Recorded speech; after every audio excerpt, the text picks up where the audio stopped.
चलो आगे। ठीक है, अब शांति से बैठ जाओ सब। तो अपना प्रसंग चल रहा है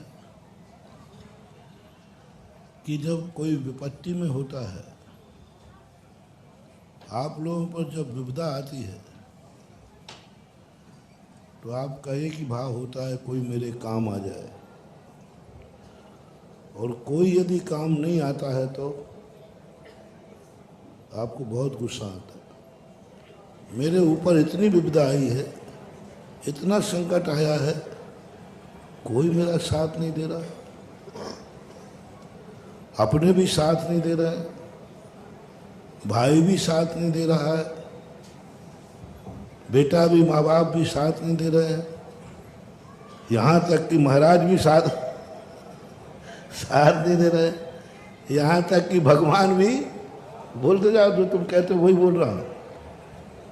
भगवान की इतनी सेवा करता हूँ, जिंदगी भर हो गया अभिषेक करते करते, इस संकट की घड़ी में भगवान भी मेरी बात नहीं सुन रहा, भगवान भी साथ नहीं आता। और फिर अंत में क्या करते हो? कहते बोल दो ना, ये मेरी किस्मत भी साथ नहीं दे रही है ना। कोई साथ दे ही नहीं रहा है इतने बड़े संकट में। आप इतने क्यों करता मूड हो जाते हो, आपको इतना गुस्सा आता है। ठीक है, मैं भी देख लूंगा, आज के बाद मैं भी किसी के काम नहीं आऊंगा। भगवान को भी दिखा दूंगा, महाराज को भी दिखा दूंगा, माँ बाप को भी दिखा दूंगा, सबको दिखा दूंगा। सब रोते रोते मर जाए तो भी दया नहीं आएगी, कहूँगा हाँ तुम मेरे कितने काम आए। ये भाव आता है, बहुत निकृष्ट भाव है महानुभाव। बहुत बड़ा मोटिवेशन दे रहा हूँ। अपनी जिंदगी में तुम्हारे कोई काम नहीं आ रहा, तुम पर संकट का पहाड़ टूटा है, प्राणों की पड़ी है, मरने वाले हो, और कोई नहीं सुन रहा है।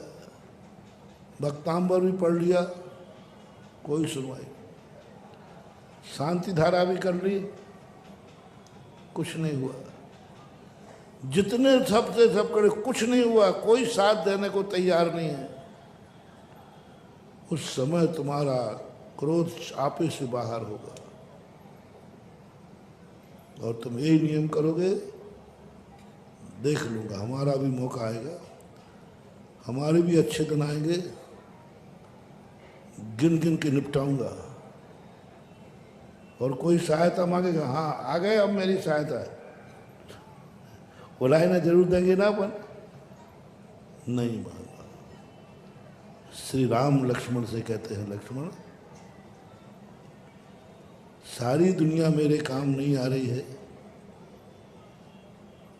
और मैं भी यही संकल्प कर लूँ मैं दुनिया के काम नहीं आऊँगा, तो दुनिया में मेरे में क्या अंतर है? बोल, सारी दुनिया भगवान है कि तेरा भैया भगवान है? सारी दुनिया महान है कि तेरा भाई महान है? बोले हमारा भाई महान है, हमारे भाई भगवान है। बस भगवान वही होता है। मोटिवेशन अपन सब आज का मंत्र लें,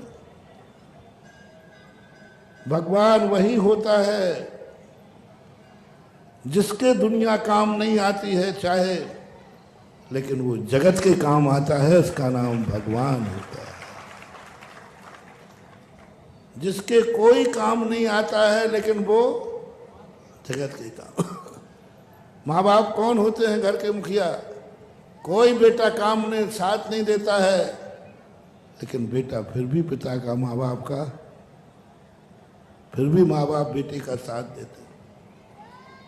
बेटे को माँ बाप पर दया आवे या नहीं आवे, एक बार माँ बाप को, मैंने ऐसा बेटा माँ बाप देखे जिस बेटे ने अपने माँ बाप की ऐसी दुर्दशा की, हमें उसको चंदा चट्टा कराना पड़ा, हमें उसका जीवन यापन। लेकिन दिन सबके फिरते हैं, बेटा पर ऐसा संकट आया, माँ बाप मेरे पास आ गए, बोले महाराज जी मैंने कहा नहीं नहीं, तुम्हें नहीं पसीजना। अरे महाराज जी, पूत कपूत हो सकता है, लेकिन माता माता महाराज आ गया अहंकार में।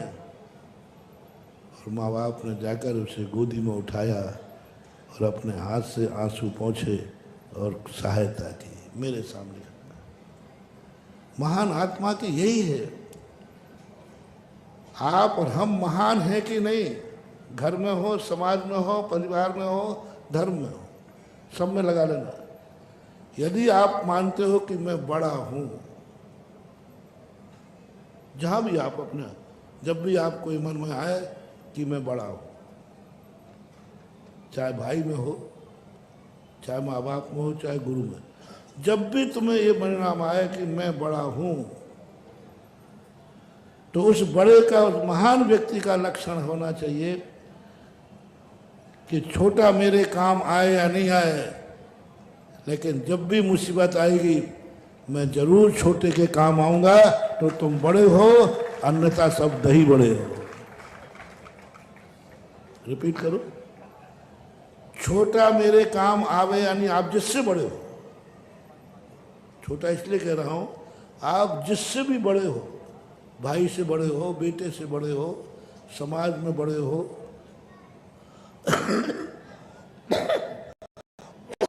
में बड़े हो, जिसमें भी बड़े हो, और जो तुम्हारे छोटा है उसने तुम्हारे साथ कितनी अत्याचार किए हो, कितने तुम्हें दुख दिए हो, तुम्हारे काम कभी नहीं आया हो, ऐसे व्यक्ति, ऐसे छोटे पर आज संकट आया है। एक मिनट भी मत सोचना, एक मिनट भी मत विचारना, तुरंत जाकर के छोटे को गोदी में उठाकर अपने रूमाल से आंसू पोंछ देना। जाओ, तुम्हारा नाम ही भगवान है। उसने बहुत दुख दिए हैं, लेकिन तुम बड़ा आदमी कभी भी अपने अधीनस्थ को कभी दुख देने का भाव न करे। और उसने तुम्हारे साथ खूब दुख दिए, उन दुखों का कोई पार नहीं है, लेकिन तुम्हें नहीं, तुम बड़े हो, तुम कभी दुख देने का भाव नहीं करे। तुम, वो तुम्हारे कभी काम नहीं आया, तुमने मांगा भी, भीख भी मांगी कि भैया थोड़ा सहायता कर दे, नहीं आया काम, तब भी उसको जरूरत पड़े तो तुम्हें सदा उसका साथ देना है। बड़े का यही लक्षण है, क्षमा बड़न को चाहिए, छोटन को उत्पाद। बड़प्पन किसका नाम है? इसलिए जगत में कहीं भी हो, एक ही बात कहो, भगवान मेरी किस्मत, मेरा जीवन, मेरा भगवान। आप भी काम आओगे नहीं आओगे, भगवान से शुरू करो। हे भगवान, आज मैं वायदा करता हूं, आज भगवान को जाके धोख देना, तू मेरे काम आए या नहीं आए, मेरी विपत्ति में तू मेरी बात सुने या ना सुने, लेकिन मैं वायदा करता हूं भगवान, जब भी मेरी तेरे लिए जरूरत पड़ेगी, मैं एक पैर पर खड़ा रहूंगा तेरे लिए। भले तू मेरे काम आएगा नहीं, ये मत कह देना भगवान तुम मेरे काम आओगे तो मैं तुम्हारे काम आऊंगा, सीधी सी बात है। तुम मेरी सुनोगे तो मैं नहीं, तुम मेरी बिल्कुल मत सुनना। ओहो, सम्यक दर्शन, आत्मा की पर्याय। पकड़ो, तू मेरी बिल्कुल नहीं सुनेगा। और जैन दर्शन ने भगवान के कान बहरे कर दिए। क्या गजब का है, भगवान सुनते ही नहीं। 13वें गुण स्थान में जाते ही भगवान का सुनना बंद हो जाता है, सुनते ही नहीं, उनको सुनाई नहीं पड़ता। अपन कहते हैं हम कुछ भी सुनाई नहीं पड़ता, कनंदी खत्म हो गई उनकी 13वें गुण स्थान में जाते ही। लेकिन भक्त सम्यक दृष्टि कहता है, भगवान तूने मेरा सुनना बंद कर दिया ना, मेरी बात नहीं सुनेगा ना, लेकिन मैं वायदा करता हूँ मैं तेरी बात कान लगा के सुनूंगा। बस यहाँ से सम्यक दर्शन होता है। तू मेरी बात बिल्कुल नहीं सुनेगा क्योंकि तू वीतरागी है और कर्मेंद्री नहीं है, लेकिन मैंने नियम लिया है, मैं तेरे चरणों में आया हूँ, मैं तेरे समोषण में आया हूँ, मैं अपनी बात सुनाने नहीं आया हूँ, क्योंकि ये तो मुझे बाहर ही पता चल गया है कि भगवान ने सुनना बंद कर दिया है। सम्यक दृष्टि की बात कर रहा हूँ। मुझे मालूम चल गया, गुरु ने बता दिया कि भगवान ने आजकल सुनना बंद कर दिया है, वो 13वें गुणस्थान में पहुंच गए हैं, उनकी कर्ण इंद्री कर्म काम नहीं कर रही, इंद्री खत्म हो चुकी है। इसलिए मैं अब तुझे सुनाने नहीं आया हूँ, क्योंकि तू सुनता भी नहीं है और मैं सुनाऊंगा भी नहीं। तो फिर क्यों आए हो? मैं अपनी सुनाने नहीं, तेरी सुनने आया हूँ। भगवान सुनते नहीं है, भगवान सुनाते हैं। और जब तुम्हारा सुनने का मन हो जाए, जाओ, तुम्हें समोषण मिलेगा और सम्यक दर्शन प्राप्त करेगा। मुझे सुनना है, कुछ नहीं सुनाना, मुझे सुनाना ही नहीं कुछ, मैं तो सुनने के लिए आया हूँ। कभी गुरु के पास जाना, प्रवचन में नहीं, मैं कुछ नहीं सुनाना, मुझे गुरु से सुनना है। सुनाना तो है ही नहीं, सुनना है। रामटेक में था, आचार्य तत्व चर्चा करते थे। तुम्हारे छोटे महाराज हमसे कहते थे तुम कोई प्रश्न करो ना। हम लोगों को तो आचार्य जी कह रहे हैं तो इसमें कोई तर्क वितर्क करो ना। हम लोगों को तो डर लगता है, आप तो बड़े हो, करो ना। खूब कहा, पर बाद में एक दिन महाराज ने उनके लिया, आचार्य जी चर्चा करते हैं, आप लोग क्यों नहीं बोलते हो? सुनते हैं कि पहले आप लोग खूब चर्चा करते थे, खूब बोलते थे। हमने कहा भैया उस समय में उद्दंड था इसलिए बोलता था। मैंने कि अब मैं कुछ सुनाने नहीं आया हूँ। पता नहीं क्यों आचार्य की बात जाते ही मेरा मुंह बोलना ही बंद हो जाता है। डर के कारण नहीं, बस एक ही मन में बात आती है, जितनी देर मैं अपनी बात सुनाऊंगा उनमें कोई दम नहीं है, और जितनी देर गुरु की बात सुनूंगा वो मेरा पार होगा। मैंने कहा एक वाक्य मैं बोलूंगा उतनी देर गुरु के महाराज के मुख से एक वाक्य निकलेगा, मेरे मुख से निकला हुआ तो तर्क वितर्क होगा और गुरु के मुख से निकला हुआ वाक्य मंत्र होगा। इसलिए मैं सुनने के लिए आया हूँ, सुनाने के लिए नहीं। बहुत आनंद आता। कभी तो मैं मन के जाना, मुझे गुरु से कुछ नहीं सुनाना, बस मुझे गुरु की बात सुनना है। समोषण में बस एक ही बात होती है। सबको मालूम है भगवान ने सुनना बंद कर दिया और पूरी 12 सभाएं भरी रहती हैं, मुझे कुछ सुनाना ही नहीं, मुझे तो भगवान की वाणी सुनना है बस। भगवान तुझे यदि तुमसे कह दिया जाए कहाँ जा रहे हो? महाराज के पास। नहीं, महाराज जी का तो आज मौन है। अच्छा अच्छा, मौन है तो फिर ठीक है।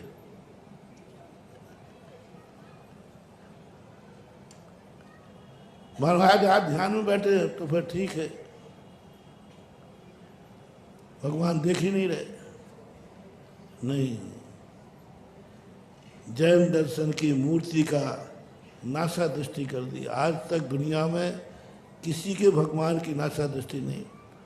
सभी भगवान अपने भक्त को देखते हैं, और जैन दर्शन के भगवान कभी भक्त को उनकी नासा दृष्टि रहती है। इंद्र का देखना ही बंद हो गया, नेत्र इंद्री खत्म है अनंत भगवान की। 13वें गुणस्थान में जाते उनको आंखों से दिखते ही नहीं है, वो देखते ही नहीं है। सम्यक दृष्टि कहता है भगवान नहीं देखते हैं, मुझे मालूम है, लेकिन मैं भगवान को देखे बिना नहीं रहूंगा।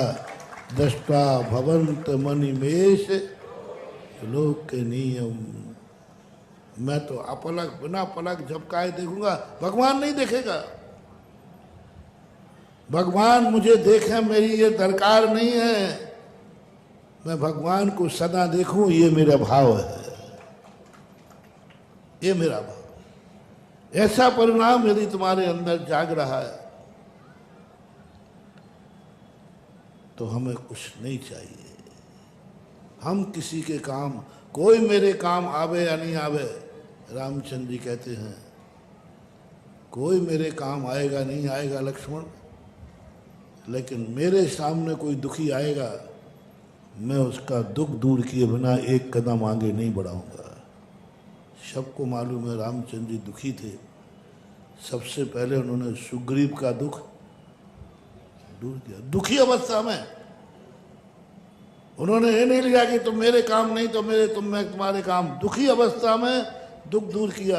ये है महान आत्माओं का लक्ष्य। तो आज का मोटिवेशन लेना है, शुरू करें मंदिर से। धर्म, भगवान मेरे काम आए या नहीं आए, लेकिन हमें सदा धर्म के काम आना। गुरु महाराज हमारे काम आवे या नहीं आवे, हमें सदा गुरु के काम आना। माँ बाप हमारे काम आवे या नहीं आवे, लेकिन आपको सदा, बेटा को भी, बेटा काम आवे या नहीं आवे, माँ बाप को सदा बेटे के काम आना। दुनिया में लगा लो, दुनिया मेरे काम आवे या नहीं आवे, लेकिन मैं सदा दुनिया के काम आऊंगा। ये बड़े होने का लक्षण। दूसरा,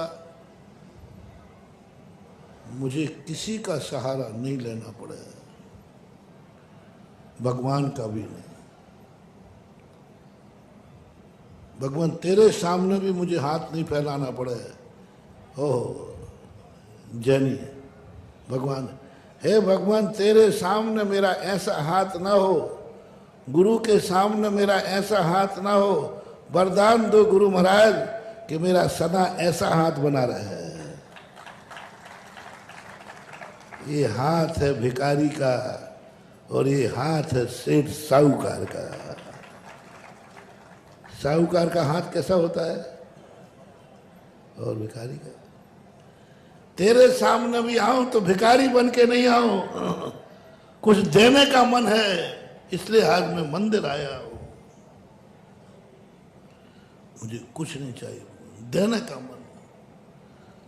सुबह उठ करके ये मन बनाना चाहिए, मंदिर जाना है, मुझे कुछ देना है, चाहे भली वो धोख देना हो।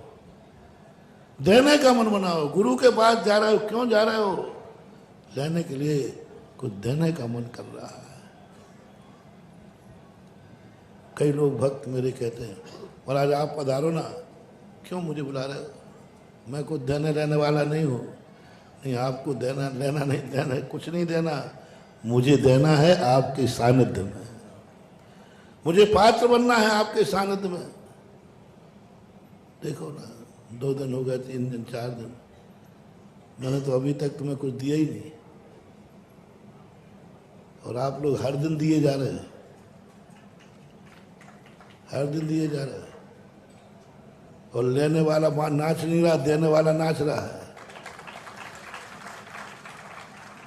तुमने मेरे निमित्त से दिया, मैं भी नहीं नाचा, भगवान के निमित्त से वो भी नाचा। माल भी तुम्हारा लग रहा और नाच भी तुम रहे, भारे पागल लोग। यही तो आनंद है दान का। दान दे मन आनंद चल रहा है। मैंने आज देने का भाव किया है। कभी कोई भी कार्य करना महानुभाव, बस एक ही भाव, इस निमित्त से मैं जितना दे दूं, भगवान के निमित्त से जितना दे दूं, बस वही मेरा जीवन है। मुझे कुछ नहीं चाहिए भगवान, मुझे सदा देने युग बनाए रखना, मैं सदा तुझे देता रहूं। इसका अभ्यास शुरू करो वसीयत से। मेरे भक्तों से कहूँगा, आज एक वरदान ले लो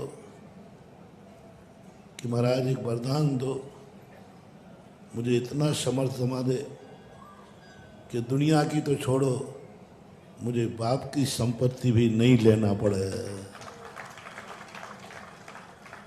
दुनिया की तो छोड़ो, मुझे बाप की वसीयत भी नहीं लेना पड़े, मुझे इतना समर्थ बना दे, मुझे नहीं चाहिए वसीयत बाप की, पड़ोसी की नहीं। पूज्यवर ज्ञान सागर महाराज भद्रोदय नाम के महाकाव्य में लिखते हैं, एक मित्र दो मित्र रहते हैं। एक मित्र कहता है मेरे बाप के पास बहुत संपत्ति है, हम 7 पीढ़ी तक बैठ के खाएं तो भी खत्म नहीं होगा। दूसरा मित्र नीतिगत कहता है, उसको समझाता है जो बाप की संपत्ति पे इतराता है, बाप की संपत्ति पर जिंदगी व्यतीत करता है, बाप की संपत्ति पर जो दृष्टि रखता है, बाप की संपत्ति पर भाई भाई लड़ते हैं, बाप की संपत्ति पर हमेशा बाप से भी खरा खोटा कहता है, उसको उन्होंने श्वान की उपमा दी है। सुन रहे हो ना? आजकल अब मैं सीधे सीधे नहीं कहता हूँ, तुम कहते हो महाराज जी ऐसा बोलते, कुत्ता कह दिया मैंने, है ना? अब मैंने कहा मैं बड़ों को ढूंढा, मैंने नहीं कहा ज्ञान सागर ने कहा अब निपटो, तुम जानो तुम्हारे ज्ञान सागर जानो। आजकल मैंने अपनी सब बातें शास्त्रों में निकाल ली है, फिर कहता हूँ ऐसा कौन कह रहा है? अब हिम्मत हो तो आचार्य ज्ञान सागर से कुछ कह के दिखाओ। उन्होंने लिखा कि बाप की संपत्ति पर तू झगड़ा कर रहा है, उसके आश्रित रह रहा है, ये श्वान का लक्षण है। यहां समझना महानुभाव, पिता की संपत्ति पर नियत खराब करना श्वान की स्थिति है, पर और दुनिया की संपत्ति पर नियत खराब करना तो उससे भी गया बीता, उससे भी गया बीता है, कभी नहीं करना चाहिए। और उसको इतना समझाया, फिर जब उसको समझ में आकर के, बहुत अच्छा ग्रंथ है भद्रोदय, दूसरा नाम है उसका समुद्र दत्त चरित्र, बहुत गजब की शिक्षा प्रनीति है। और वहां पर अपने जीवन को एक बिल्कुल बना लेना, नहीं भगवान से मांगो, गुरु से मांगो, माँ बाप से भी मांगो, पैर छू के मांगो, मम्मी पापा एक आशीर्वाद दे दे, पर जिंदगी में तेरी कमाई को मुझे उपभोग नहीं करना पड़े, तेरी कमाई मेरी जिंदगी में काम नहीं आवे, तेरी कमाई मुझे खर्च नहीं करना पड़े, तेरी कमाई पर मेरी जिंदगी नहीं चले। बस एक ही वरदान आज मेरे भक्त को माँ बाप से मांगना कि बस मुझे एक वरदान दे दो मम्मी पापा कि मैं आपकी कमाई का उपयोग ना करूं, आपकी कमाई पे मेरी जिंदगी नहीं हो। आप पूज्य हैं तो आपकी कमाई भी पूज्य है, इसलिए आपकी कमाई तो लगेगी देवोदय शतोदय शांतोदय में। बोलो मम्मी पापा पूज्य हैं कि अपूज्य? थोड़ा अच्छे से बोलो ना। तो उनकी कमाई भी पूज्य है, और